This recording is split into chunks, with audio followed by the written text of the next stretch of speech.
First and foremost, I would spend summers in West Virginia and just being around the mothers of this community. A lot of them had herbal remedies for tummy aches because I would eat too much candy. Picking honeysuckles and, eating the nectar. I mean, there was all types of things that I learned, but I wanted to further my knowledge of herbal remedies, so I worked as a massage therapist and I started making products. And then I got my bachelor's degree, and then I decided to get my master's degree in therapeutic herbalism. And so it kind of built on what I already knew about plants, but it gave me the scientific knowledge to be able to come up with formulas that really work.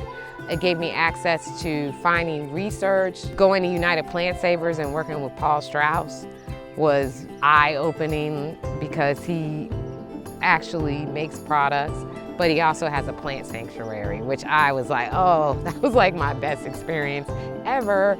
And it gave me the idea with what I have, I'm trying to build a plant sanctuary. Smaller, but for the level of work and materials and value-added products I make, it makes sense for me.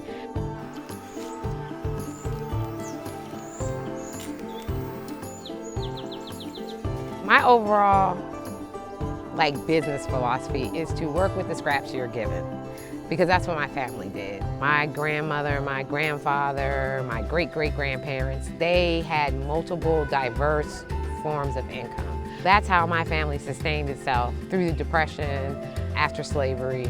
And so I'm just taking what they did and just boosting it up to a different level. So right now I'm cultivating herbs, and then I'll grow vegetables. So I sell the herbs fresh. I also dry the herbs and make value-added products.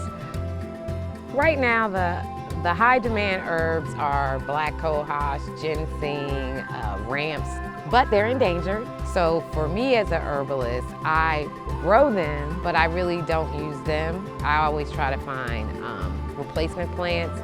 I'm in the coal mine area. My grandmother had black lung, my grandfather had black lung. People have asthma here. So I grow elecampane, hyssop, and peppermint. I keep a lot of lung herbs.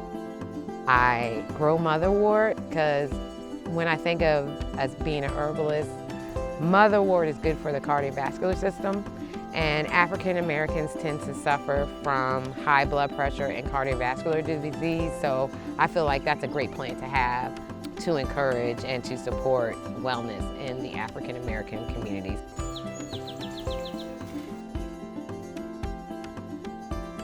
You have to just always be creative, don't be scared. This was just a vision in my mind 5 years ago that I'm gonna be a forest farmer. It's a very small plot, but I have a profitable business. I'm not making millions of dollars, but I'm not in the red. It does help sustain me. And you always have to look at what's sustainable. You wanna do crop rotation. You wanna make sure the soil is good. Perennials are your friend. Native perennials are your friend. So if you live in an area, find out what grows here. Find out what you can do with those products. You have to educate yourself. Selling fresh produce is good, but making value added will always make your money better because you're taking a little bit of product and you're processing it into another product that's gonna make you more money than selling fresh herbs any day.